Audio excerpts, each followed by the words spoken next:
Hey everyone, I'm here with Dr. Steve Davis, Chief Science Officer for the Everglades Foundation, and today we're going to be talking about current conditions here in Florida, as well as the importance of Everglades restoration. We're seeing a lot on the news about Lake Okeechobee being high, there's blue-green algae everywhere. Kind of give us a rundown. We're in the month of August now. What are the lake conditions like as of now? And I guess some of the conditions of just the overall Everglades ecosystem all the way down to Florida Bay. What's going on in your eyes? What we're seeing in Lake Okeechobee is still a bit of a hangover from last year. Hurricane Ian obviously devastated our West Coast ecosystems, communities, but it also dropped a lot of rainfall, and especially north of Lake Okeechobee. So we saw the lake level shoot up about 4 feet last year, and that was at toward the end of the wet season. So there's been a carryover effect of that to where we are today, a couple months into this wet season. Lake levels could not be lowered sufficiently to prevent the situation that we're in at present. And some of that had to do with stormwater treatment area capacity and the fact that those engineered wetlands were in a recovery mode, so we couldn't push significant volumes of lake water south during the dry season, which is obviously what we want to be able to do. So here we are in early August. August is generally one of our wettest months. June is pretty wet, and we saw quite a bit of rainfall, and lake levels obviously have gone up since then. July generally is a little bit drier, and fortunately we haven't had any storms to exacerbate the problem, but the lake is at 15.3 feet. It's about 1.4 feet above its long-term average for this point of the wet season. And so the concern is all it's going to take is one big storm event, and we're going to see some releases, some unwanted high volume discharges to both coasts. Yeah, and you mentioned something, how in the dry season we want to get water south. That's the time of the year to do so. But you mentioned that the STAs, these stormwater treatment areas, were inundated and in a recovery mode. Can you kind of expand on that? Why they were in a recovery mode in the first place? And I guess a little background of just what the STA purpose is. The stormwater treatment areas, or STAs, are engineered wetlands.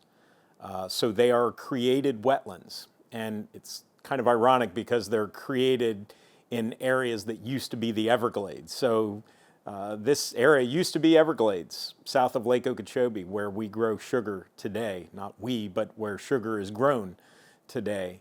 And obviously that created a divide between Lake Okeechobee and what remains of the Everglades in the water conservation areas in Everglades National Park. So obviously water can't flow naturally south the way it used to.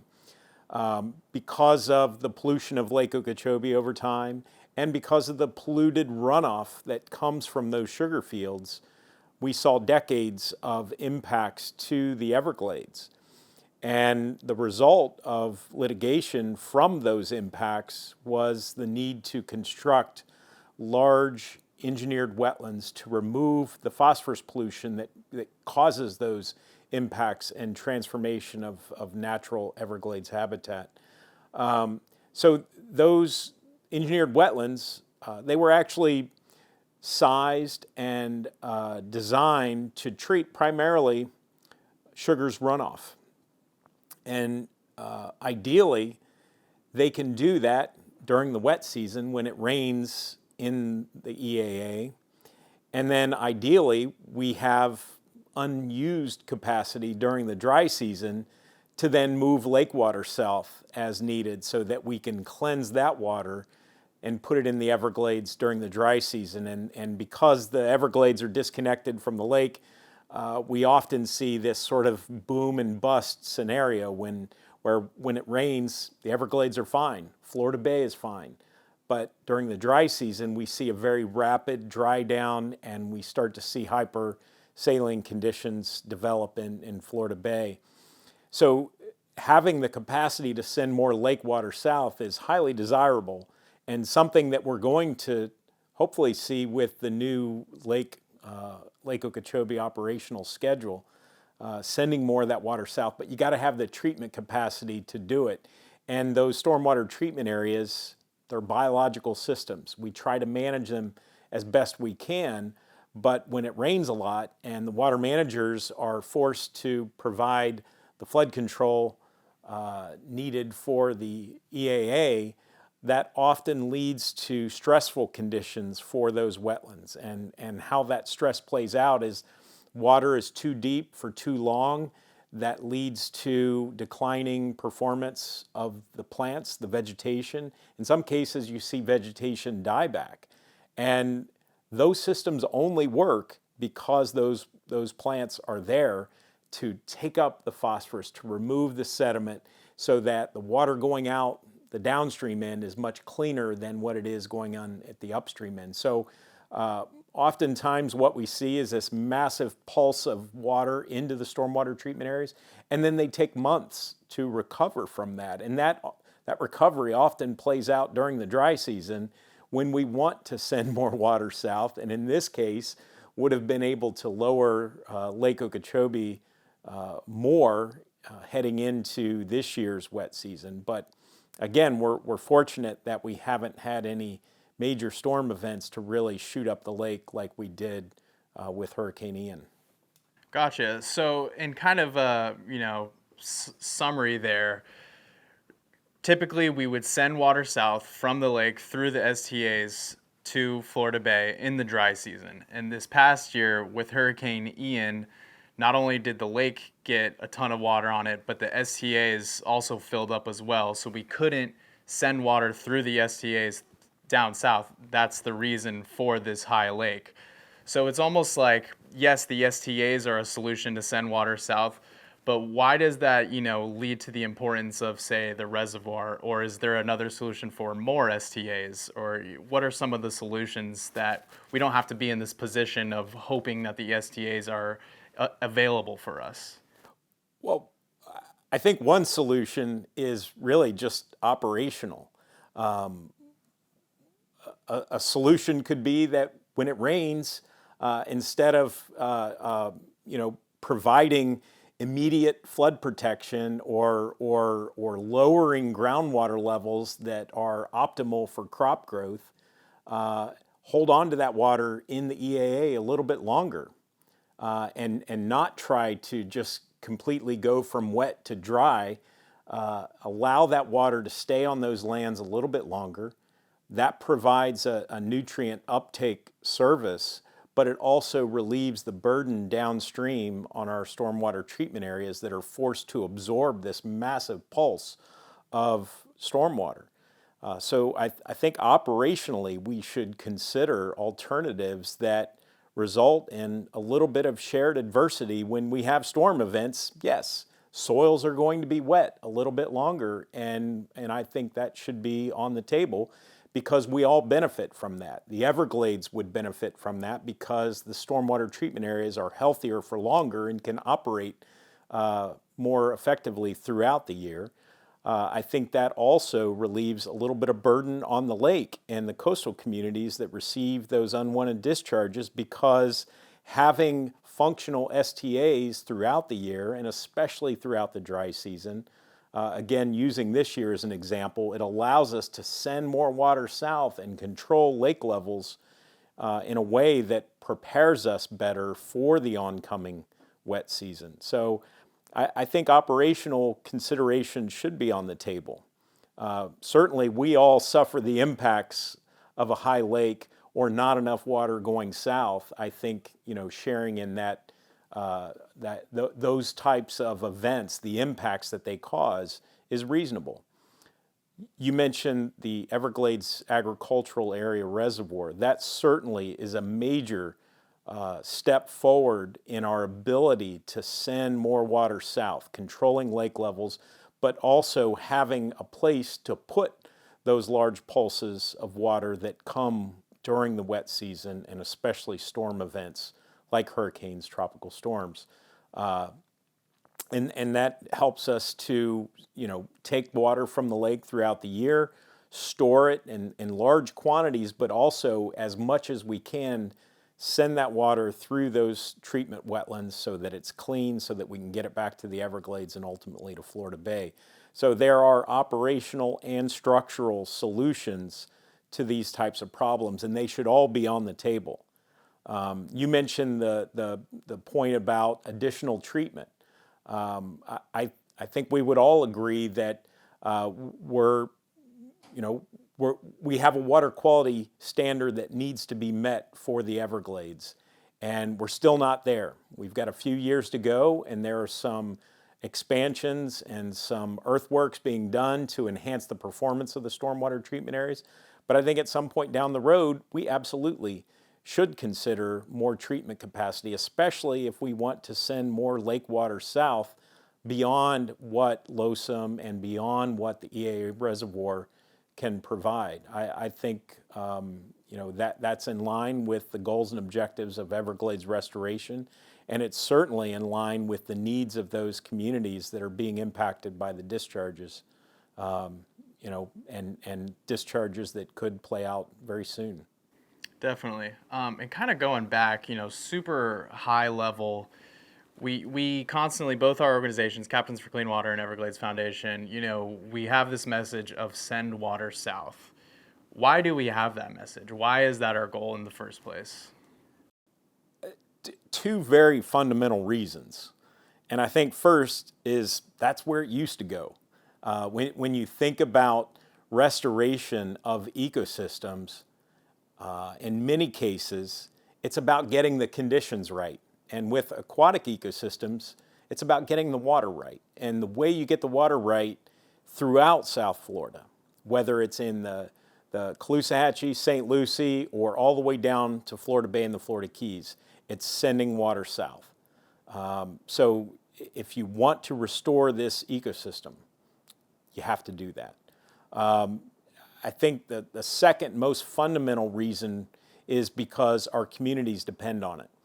The environmental, the economic, the health impacts of the way the system is currently managed really undermines those aspects that we all depend upon.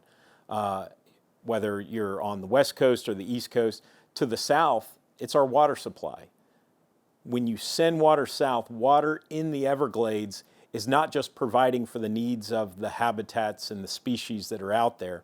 It's also infiltrating into the ground, into the Biscayne Aquifer, and that provides us with our water supply. So it's really win-win-win benefits of sending water south to the Everglades and again ultimately to Florida Bay. Yeah, and you mentioned the drinking water for this increasingly growing population in South Florida. So you said sending water south will charge that aquifer, which is the drinking water for all of these people. What is it, at 10 million now, and almost 1,600 people a day or some stat that are coming into Florida? It's hard to keep up with the growth. We're over 9 million for sure throughout the 16 county region of the South Florida Water Management District. And we have upwards of 5 to 6 million people in southern Palm Beach County, in Broward County, Miami-Dade County, and the Florida Keys that depend on that Biscayne Aquifer every day for their water supply. It's also, the same water supply that tourists that come to visit South Florida depend on. So you think of all the hotels, all the resorts, golf courses, agriculture. We're all depending on this system for our water supply. So when we're dumping billions of gallons to the east and west coast, we're not only causing impacts that I described earlier, but we're undermining really the water supply that we all depend on and that our economy depends on. Yeah, and this is actually something that I'm genuinely curious about. Is there like a doomsday where the aquifer is dry, or is, in a scientific way, how do you can kind of tell like, oh, we're getting to dangerous levels with the aquifer? Like, how does that all even work? It's not so much sort of the aquifer dropping to some level that would impact us. It's a little more, it's a little subtler than that. And when you think about how flat of a landscape and how low-lying South Florida is, and then when you add in the fact that we have a very porous geology here, water moves almost as freely through the ground as it does across the river of grass. So as we have sea level rise, as we have reduced freshwater flows through places like Everglades National Park, we've seen saltwater intrude ever further inland to the aquifer. And in southern Miami-Dade County here, if you go a little bit further south, there are municipal water supply wells that are at risk of saltwater contamination, and that basically renders that well useless. And so the near-term solution is relocation. Move that well further north and further west to where we don't have observable saltwater intrusion, but we know the impact that reduced freshwater flows have had in facilitating that saltwater intrusion, and sea level rise is exacerbating that. We do know that in the coastal Everglades, by sending more fresh water south, we can slow that progression, and that's beneath the ground. But on the surface, we know that slowing that progression can also buy some time and build resilience in those coastal wetland habitats that allow them to adapt and adjust to this new set of conditions, and allows for wetlands and the habitats and the ecosystem services they provide to persist well into the future. Interesting. So you mentioned a good point. Not only this water is so critical for drinking water supply, but we're not sending this water south, and we're sending it east and west where it's doing tons of damage. Kind of talk about, why is it damaging when we send this water east and west? We're trying to mimic the natural system, how it was before man. Did it always do that in the first place, or how was the natural system, built, and then why are these discharges such a problem? We now have direct connection between the Caloosahatchee and Lake Okeechobee, and between the St. Lucie through the C-44 canal into Lake Okeechobee. And that doesn't come as a surprise. Many people know that already. But that direct connection didn't exist naturally. There was sort of a nexus of connection to the Caloosahatchee on the west coast when the lake was full, through Lake Hickpachee. But it wasn't this sort of fire hose blast of fresh water from Lake Okeechobee. On the east coast, there was no connection whatsoever.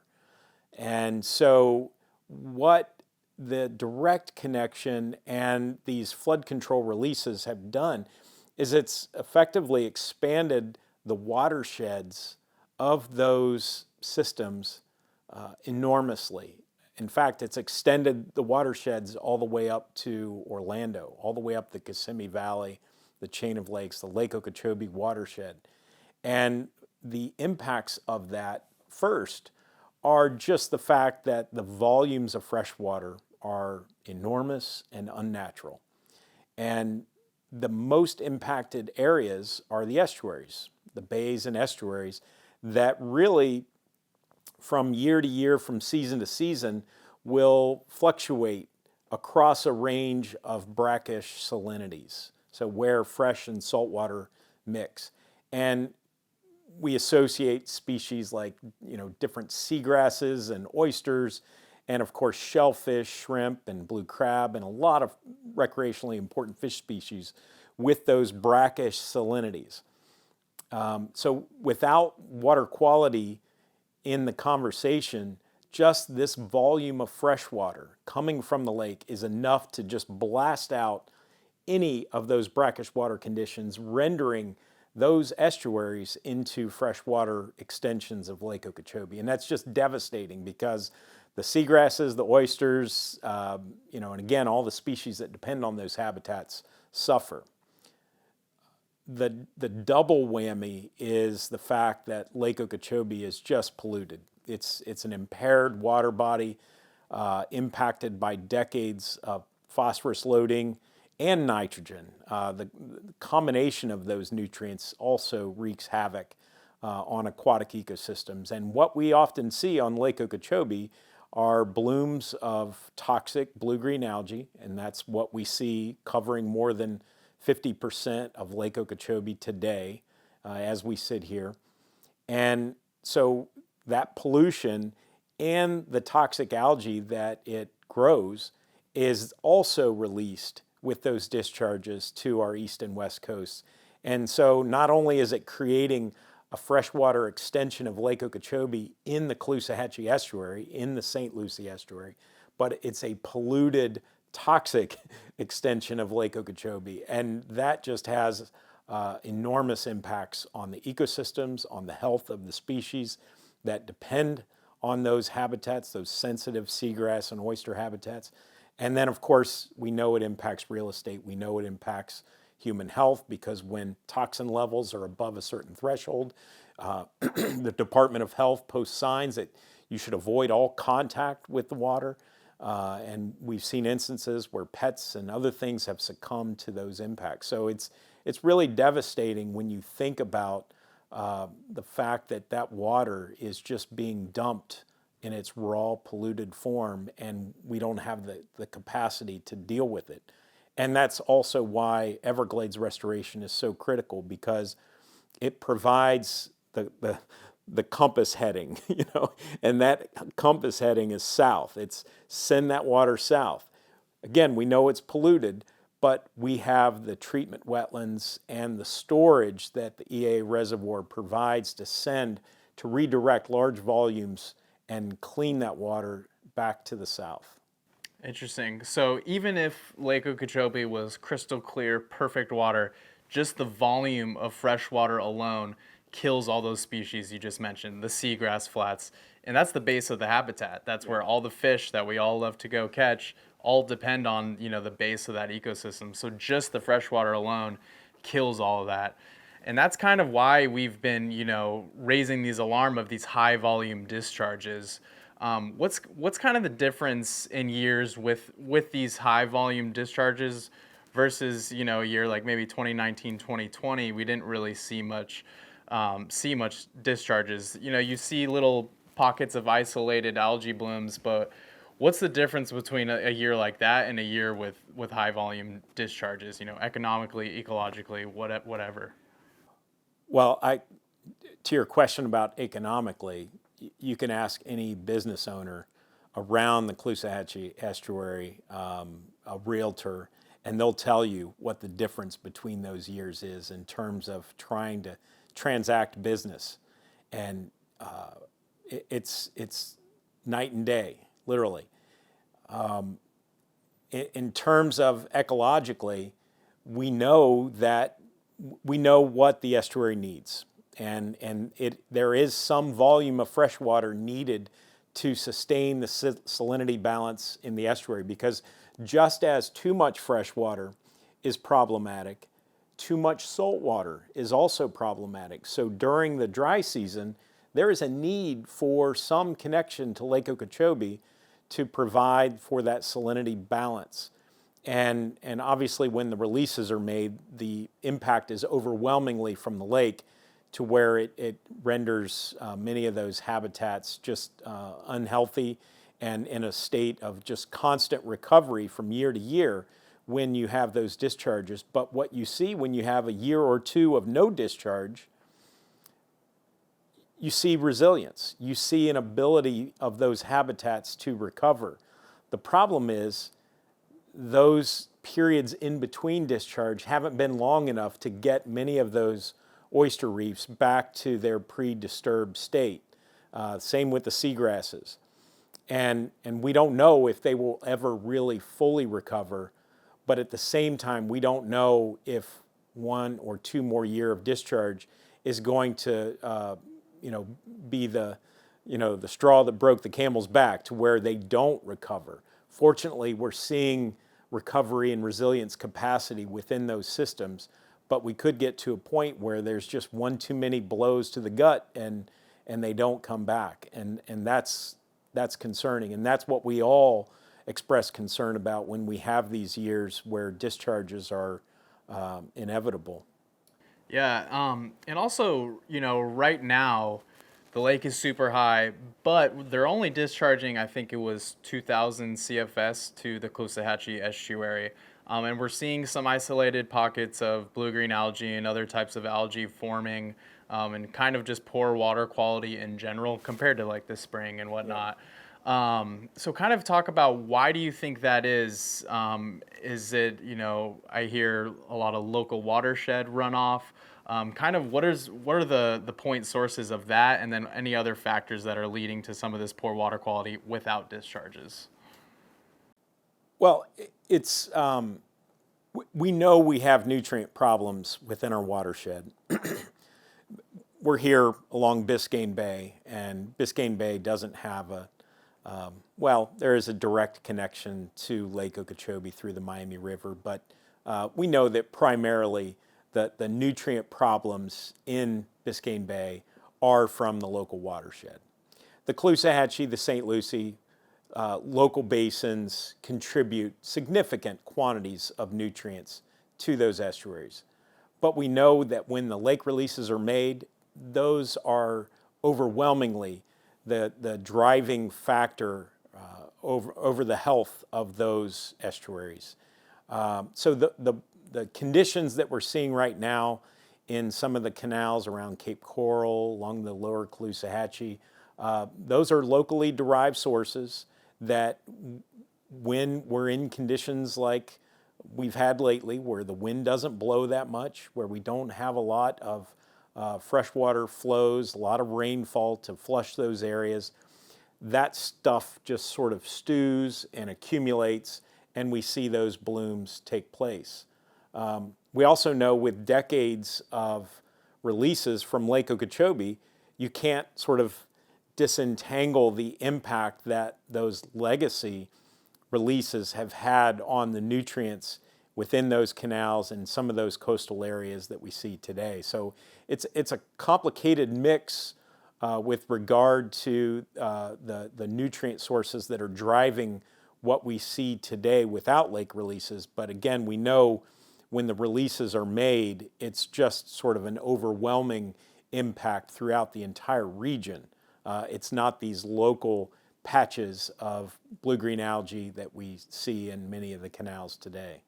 Gotcha. So you mentioned legacy nutrients from just decades of discharges add to the poor water quality, and then we talked about these local watersheds. And when you say local watershed, and that contributes a lot of nutrients, can you kind of describe the different factors that are causing those nutrients in a local watershed? Like what makes up a local watershed? Sure. So a watershed is the boundary, sort of, you can draw a line around it where when rain falls, it generally runs off and accumulates in streams that feed into rivers and ultimately into coastal waters like the Caloosahatchee estuary. And so that boundary was effectively west of Lake Okeechobee before that direct connection was made. So everything that was sourced from within that watershed could effectively end up within the estuary. And when you think about how that was expanded with the connection of Lake Okeechobee, that line you would draw around would extend all the way up to Orlando. And so all the actions that take place on the landscape, whether commercial, residential, or agricultural, that could effectively end up in the Caloosahatchee. And that's what we see when those releases are made and why they're so devastating. But what we know, is that we contribute nutrients to the landscape. And we do that through agriculture, through adding fertilizer, through cattle feces that wash into our groundwater or into our streams. We know that municipal wastewater treatment systems are sources of nutrients. We know that septic is a source of nutrients, especially locally, where those nutrients can leach directly into surface waters. So there are a variety of sources, but what we do know is that system-wide throughout the Everglades, 3/4 of our nutrient pollution comes from agriculture. And we have the data to show that. So we know primarily where the nutrients are coming from, and we can do more to control that. And the stormwater treatment areas are one means of doing that, but we know that there's more that needs to be done because we see continued loading of pollution into Lake Okeechobee beyond sort of the recommended level to support its health, as well as the coastal areas that receive its discharge. So we've talked about the impacts that these discharges have on salinities, on nutrient loadings, and sort of how that plays out. But I think what the casual observer sees is that if you were to go out on the Caloosahatchee today, and I was just out there recently with Daniel, it's relatively clear water. It's tea stained, clear water. You can see the bottom in many areas. You can also see where areas that used to support oyster or seagrass are no longer there. But because there hasn't been that large volume of release, the water is relatively clear. And again, as the casual observer, that's desirable. That's what you would expect. When these releases are made, that water, it transforms to like some mix of Coca-Cola and chocolate milk. It's just very different, and you see that. It looks dirty, it looks polluted. It doesn't look like something you would want to get into. It doesn't look like something that you would want to buy property next to, quite frankly. And so the transformation is pretty stark, and that's what people will see. That's what tourists will see when those discharges are made. And if you're to fly over it, you see that massive plume of just nasty water, in some cases extending out beyond Sanibel. It's really significant, not unlike in some ways what was documented following Hurricane Ian, where all of that stuff that was washed off our landscapes was carried offshore, and we were all aghast at that. You know, obviously, with the impacts that it had on our communities, we were concerned, but it was just a stark transformation in the character of that water. And when you think about things that grow in the water that are desirable, that need light, down to the bottom, seagrasses are a great example. When you have that nasty water, even without concern over the salinity or the nutrient load, just the fact that the light is completely cut off, those seagrasses will die. And all that you'll get are species of blue-green algae that are buoyant, that can float to the surface and accumulate as a scum, because that's the only light they can get in order to grow. Gotcha. And so, you know, we already touched on, you know, the solutions that we are advocating for. Who do these solutions benefit? Is it everybody? Is it a select few? Or what do these, you know, who do these solutions benefit most? It benefits the entire population of Florida. we all benefit from it because it means that we will have cleaner water. It means that we will have healthier coastal and freshwater ecosystems. It means that we will have a more reliable water supply. It means that you know, tourists who come here or hear about water problems in the Caloosahatchee won't blame the entire state for those water quality problems and go somewhere else. We all benefit from Everglades restoration. Our economy benefits, our businesses benefit. There are only a few that benefit from keeping things the way they are. The status quo is only desirable to a very few individuals and businesses. The vast majority benefit from Everglades restoration.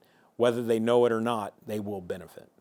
It seems almost like for the common person that maybe has no idea, you give them this what's going on and here's the solution, it'd almost be like, yes, that's obvious. Why can't we do that? And I guess the question is, why can't we do that? Everglades restoration, this is nothing new. So what's been the holdup? It's really garnering the political will and overcoming those that fight to maintain the status quo, who have been at this for decades and have a lot of capacity to do that. It's overcoming that inertia of history and politics to make this happen, and we're seeing that really the balance is tipping in favor because we have, let's face it, we are seeing a growing political will. We have a governor who has prioritized Everglades restoration, specifically the reservoir south of Lake Okeechobee, and recognizes that the health of our environment is directly related to the health of Florida's economy and to our future. So I think increased recognition of those connections will ultimately allow us to prevail. But again, there's a lot of history and a lot of political inertia to overcome. Yeah, and why is it important that people are aware of this problem and educated on it? Why is that important for one small person, might be like, what am I going to do? So what would you say to that one person that, is on the fence maybe or just has no idea what's going on? I think everyone, especially in Florida, should understand where their water comes from. I think that's fundamental as a resident of this state. And the more you know about where your water comes from, the more you're going to be willing to fight for it, to protect it, to keep it clean. And then at sort of a higher level, if you're dealing with someone who enjoys the outdoors, somebody who likes to fish or boat, it's getting them to understand that, this is what Everglades restoration provides us with. We know what the status quo provides us with, and it's really undermining our future. But I think just getting more people to understand those points of connection, and it really, it's all about the water. It starts with the water and the quality of the water, the quantity of the water. And when people learn that we're dumping billions of gallons of water, just, again, independent of water quality conversation, just that we're dumping billions of gallons of water because we have no place to put it. We don't have the infrastructure or the operational protocols to allow us to manage that in a more effective way. That word dumping water is just, it's almost an obscenity, especially to people that live in the Southwest that are struggling to find water supplies for their communities and for their families.